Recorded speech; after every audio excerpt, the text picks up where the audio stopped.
What's up, guys? We are back with another Electric City segment powered by Glitch Energy, and today we're going to be going out to Taft Stadium. We're going to be covering Energy FC as they go up against Memphis 901. We haven't had the season that we wanted to have so far. You know, we've been having some trouble when it comes down to being able to keep the lead and not concede too many goals throughout the course of the season. So we've been having a little rough patch, but I feel like today is the day we get the first win of the season. I'm pretty excited. I'm waiting for Cam to pick me up. Him and his friend Garrett, we're going to be going down to Oklahoma City. We're going to be doing some live coverage. So you're going to be having a wonderful day chilling with us. Just stay tuned to everything that's going on. If you guys do want to catch on some action that actually happened and actually hear the coaching staff and the ownership really discuss the future plans of the club, make sure you check the link down in the description below. It is a Twitch link that belongs to me. I was able to get off in a Zoom call yesterday for their towns meeting, how they was asking and answering questions that the fans was giving them, and trying to let them know how the club is going to plan on developing over the course of the rest of the season, because of the simple fact of the constant losses, the constant things that's happening. And I understand that everyone's not going to be very pleased with the performance that our team are making. But right now we have to stay positive, because I feel like we have a lot to grow. We're making the goals that's needed. We just need to play a little bit more better to not concede as many as we do. Even if that's, you know, playing back on the attack, or play a little bit conservative on defense, and, you know, be able to watch, man mark, and properly get things going on that side of the pitch. But all in all, guys, I do appreciate everyone for staying tuned, and we're gonna go ahead and get everything going. Hit you guys up in a bit when we get to the stadium. What's up, guys? We are here with the SKYCAST, and we on our way to Oklahoma City, Taft Stadium. I got my boy Garrett. What's going on? Got Cam. What's up? We pushing it. We're gonna be there probably in about an hour. You're gonna see us get us some footage, little shots here and there. But once we get in Taft Stadium, we'll be going live. Make sure you stay tuned. We'll see y'all in a bit.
Yo, what is up, guys? We are back with the SKYCAST. I'm here with my boy Cam. We out here with the Energy FC game. We're gonna be going against Memphis 901 now, guys. We traveled from Tulsa. We're out here. We're excited. Hopefully, we can get our very first win. Cam, bro, how you feeling, man? I'm feeling good. The scene's looking real good. This is actually my first time to a soccer game completely, so I'm a little bit excited, a little bit nervous. Hopefully we get the dub. I'm pretty sure we're gonna get a dub. Yeah, like the weather's nice. Yeah, the weather is nice. Like it's gonna be a good game. And like from what I was reading off in the match notes, we're getting our true striker out. So all season long, we've been having some injury issues, people going down. We ended up having a penalty 2 games ago against Sporting, and so today will be the first time that we will actually have our full roster, and I'm actually really excited about it too. That's the stuff to be excited about. So hopefully we can get everything going, guys. We're going to keep you guys informed and up to date with everything that's going on. Make sure you stay tuned. We're going to get some footage of the guys coming out and when they're doing their warm-ups, and then we'll be back with you at the start of the game. All right, see ya.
So we got 7 minutes to kick off. We got the team in the back. We're really excited. I'm pretty sure we're gonna win this game, man. I already know, guys. Like we've been talking about it all week. We had the press conference yesterday, so I'm pretty excited about how getting everything going. And like you said, kickoff is only 7 minutes, and we got to get everything on the ball.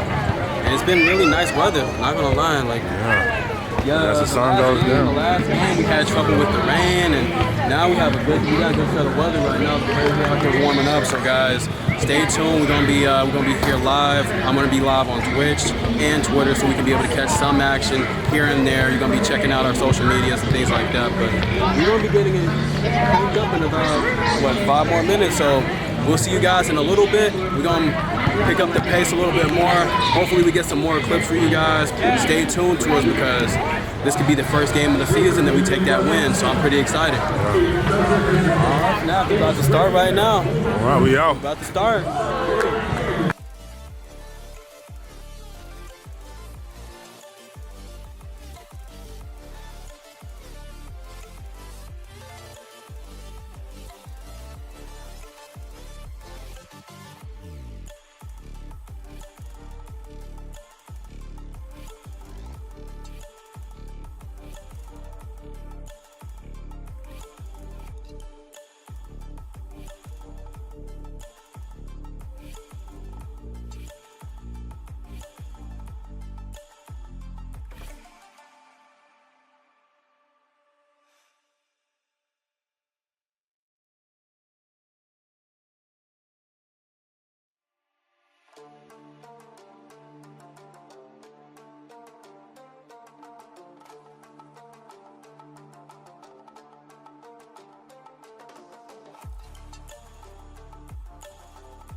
SKYCAST, and we are at the halftime show. Right now it's 0-0, no one scored anything, and the presence on the field has just been more of a defensive play. We've had some opportunities to get something going, but you can ask Cam, it's just been neck and neck. It's been going back and forth.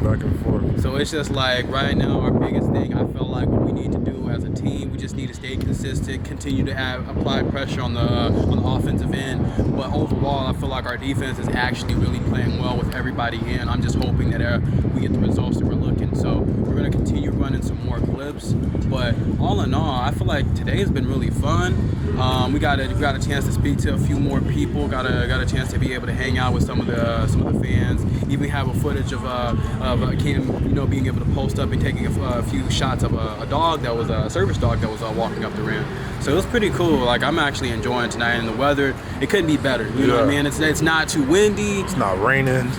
That was the big thing because against Birmingham, it was raining, and that became an issue. But all in all, guys, we appreciate you guys staying tuned. We're gonna get back to the game. We sitting out front in front of Taft Stadium. If you want to give them a little appeal on what the prices is to be able to get in, just in case you guys want to hang out and be able to stop by some of the games this season. Got quite a few more home games. So like, if you guys ever wanted to stop by and hang around Taft and be able to check out Energy FC, there's the prices.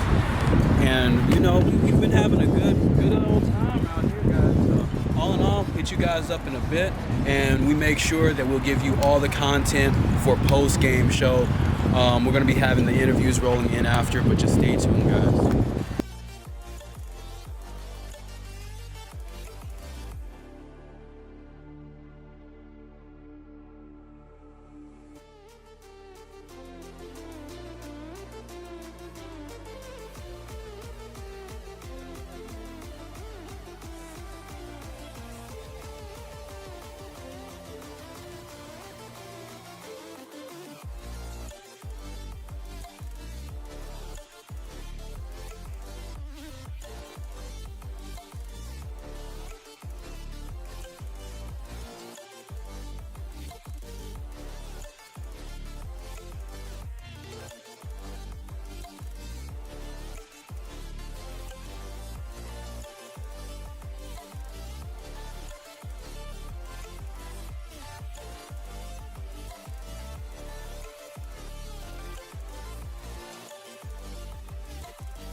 Our 20 OKC Metro locations make banking convenient for you, especially when combined with our free worldwide ATMS. Lopez not able to beat the goalkeeper there. Good ball towards the back post, headed over the top. John Burner was worried, but it's out for a goal kick. This is Kisiadu. Has plenty up with him. Reynolds to his left, who has it. First time ball in, really good ball in, and it's headed over the top by Dakers. Fantastic counter-attacking play from Memphis, but then you actually have to go on and do it. And that's the part that John Pasquarella's trying to preach to his guys. They might turn it around here, but Lopez, on a wonderful delivery, beams it over the top. Opportunities from each team. Such a well-played ball in. Coronado lines it up. So it's a good ball in, the header is down, but not enough to trouble John Burner. Energy FC hats, visit energyfc.com/Brahms to pick up your Brahms family 4-pack. There's so much there, it's a tongue twister. Goodness, a lot to look forward to there. Good to look forward for something here for the Energy, and Lopez denied again by the veteran Burner. Forcing a turnover and creating this corner kick opportunity. Little Caesars corner lined up here for OKC. It's a good ball in the header, right at Burner. Right in front of their back line with bodies in front, really solid shape defensively. Quick taken free kick, Memphis were caught out, and Burner was there to deny the chance. Continued to highlight how alert his team had to be, and here, a moment for Bijev. They'll throw this in. Oh, it's a good header on centrally. Kisiadu lines it up. Oh, a clearance off the goal line. And guess who? Connor Donovan to the rescue again. Everything for this OKC Energy side defensively here. Kisiadu really taking advantage of this moment, and it seemed like Dakers might have gotten it. Memphis' turn to throw a few waves at OKC. Dakers goes down in the penalty area. Referee's blown his whistle, and it might be for a dive. It is. And they're really trying to create something for his team, but referee recognizes right away that. Oh, a miscue. Coronado wasn't ready for it, but it rolls out of play. And that's full time. Not much more was added on. All right, JP, general thoughts on the match, and then we'll go into some other questions. General thoughts, some people in our fan base are going to hate to hear because there's a recurring theme of the team improving from week to week. You can see that we're becoming more stable defensively. Tonight was the first time we kept a clean sheet, and I think we really reduced their number of clear chances to be able to create things in the game. We did have a couple last-ditch tackles and stuff at the edge of the 18, but defensively I thought we were solid. Offensively, I thought from the start of the match to the end, it was better than what it's been in the past. We created more chances. I thought we had 3 clear-cut chances. Billy had one in the second half. Frankie had one in the first half. Even the set piece, the header from Mitch, great half chance. So we put more on goal. We created more stuff going forward. And as I said, the team looks better each time we go out. Now, these 2 games have not been easy because of the turnaround in time and the travel, and now we've got to turn around and do it again. Louisville just ended up playing against Indy. That game was on the road for Indy, so they'll have some travel as well, and I think Indy ended up pulling that game out and winning it. But in relationship to our match, the guys are getting better. There was a more clear understanding of their roles within the system today, especially in the attacking half of the field. But again, we're just scratching the surface. It's not good enough yet because we've got to finish those chances. Today was a great opportunity for us to take 3 points because we did a great job of limiting their chances and created some clear-cut ones on our end. And the next step for that is actually putting those away. So you touched on the clean sheet, the first one of the season, and we actually spoke to CJ about that, and he attributed that to his back line. What are your comments on that? It was his back line for sure, but it was really a team effort in terms of defending. Now again, it sounds cliche, but what I mean by that is if you watch the game and you look at the way the back 4 defended, and then the way that the midfield 4 tracked back and created that second layer, that was really the difference in the game. And if you look at the moments that Birmingham caught us out last week, it was in actions just like that. In fact, their goal came that way, where the back 4 got back into good spots and the midfield wasn't tracking and back pressing enough to be able to affect them, and they ended up scoring the goal. So I think the team from front to back, especially Billy and Frankie, gave us a lot on the defensive side. And that's a big piece for Frankie and for Jaime. They've got to be able to help contribute to the defensive side of the game and then stay connected. And Frankie was much better in that part of the game for us tonight, because when the opposition had it and it bypassed him, he was in good spots so that when we won it, we could play through him and we could get out instead of having to deal with constant pressure for minutes at a time. So a lot of aspects were a little bit better tonight. You did touch on that quick turnaround. We're playing 3 games in 8 days. We've got away, home, away. What does that do to our team? I mean, listen, you're trying to spread the minutes and rotate the players as best you can. Ideally, I wouldn't have wanted to take Hiroki off tonight because he brings so much calm to the midfield and so much experience, but we had to for the minutes and with the travel. He played 90 minutes. He's played 90 minutes of every match. We got him. We thought about taking him off at 45, and I thought if we can get him through to 60, and then that'll give him a little bit of a breather, and it's like a harder training session for him or a light, easy game and maybe we've got them ready for Wednesday again from the start. So it's a matter of rotating players. It was the same with Arun. We needed to get him out for a little bit and get some rest. Billy came in his place where he was just coming off an injury. We knew Billy didn't have 90 minutes. We know Frankie doesn't have 90 minutes. We know Jaime doesn't have 45 minutes in him yet. But we've got healthy pieces now that, although they're not fully fit, they're at least able to contribute in the game, and we can strategize around that and have our best players on there in the most crucial moments.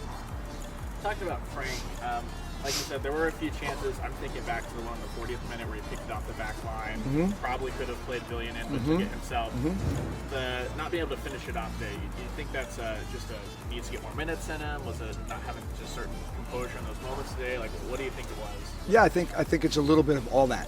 You know, when you haven't had a lot of minutes in you since preseason because you're just kind of struggling back from an injury, it takes some time to get that rhythm and to get that feeling, to get that confidence in front of goal where everything you know you're hitting is going to be between the sticks. He's getting that. He's getting his mojo back. So is Jaime. And that's good to see. The timing of that couldn't be better.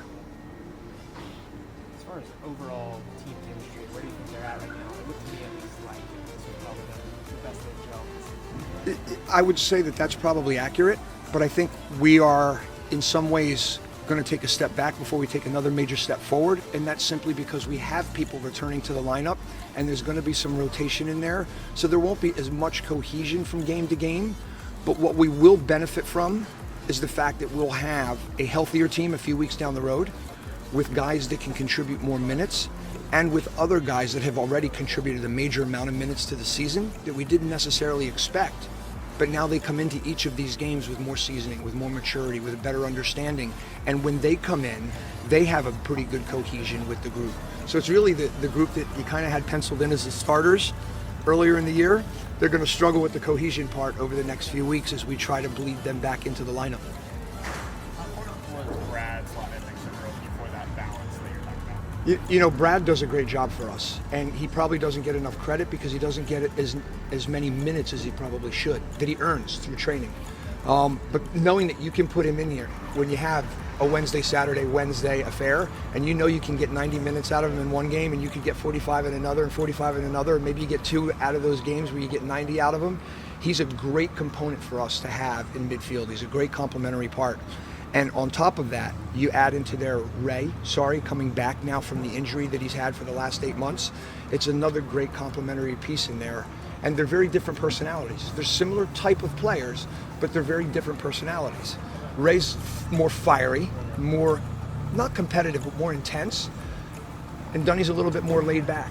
But those are great complementary pieces to have in the locker room when you talk about chemistry, because there's chemistry on the field, but there's also chemistry within the group that's more of social cohesion than it is around task cohesion. And those guys, because they're so different, yet they click so well, are great pieces to have in the team. They may not play as much as others, but they are guys that you slot in and you know they're going to do a role for the team and the club. Talk about Connor's play tonight. He seemed like he was just kind of all over the field. You know, made that one great stop and Yep. in the net, and blocked a couple other shots that he could have given CJ a little bit of trouble. Yeah. The thing I admire about Connor is that he is a true leader. He may be a quiet leader in many moments, but he's a leader that every time there's an occasion that needs to be risen to, he's the guy that's rising to it, or making people aware that it's that moment in the game, it's that moment in the week where they've got to start to raise their game and raise their consciousness of what's going on and being in the moment. So he's great for us. He's been very good with the ball. He's been very, very good defensively and clean for us back there. And people respect him. So as a leader, when he says something, they listen. They may not love the message, but they listen to the message. So earlier in the week, we were talking to you about Birmingham. We're trying to preview Birmingham, preview Memphis, but you were even talking about already Indy already. So what have you seen from that team and what we can expect on Wednesday? They're an outstanding team. I rate them like a team like Birmingham that has a lot of maturity in their group. They have a lot of experience, professional experience, both at the MLS and the USL level, and they've got very, very good athleticism. They've kept the core together with their coaching staff and their players that understand the way they want to play, and that's always a difficult opponent to play against when you're playing in their place, because they're in the comfort of their own home and a way of playing in a traditional way and a traditional support that they have. That's difficult to compete against. But we've been pretty solid on the road. again, I think it comes back to us having a better footing defensively. And now as we start to get a little bit of a groove to be able to create those chances, I think we'll be a bit more dangerous on the road as well.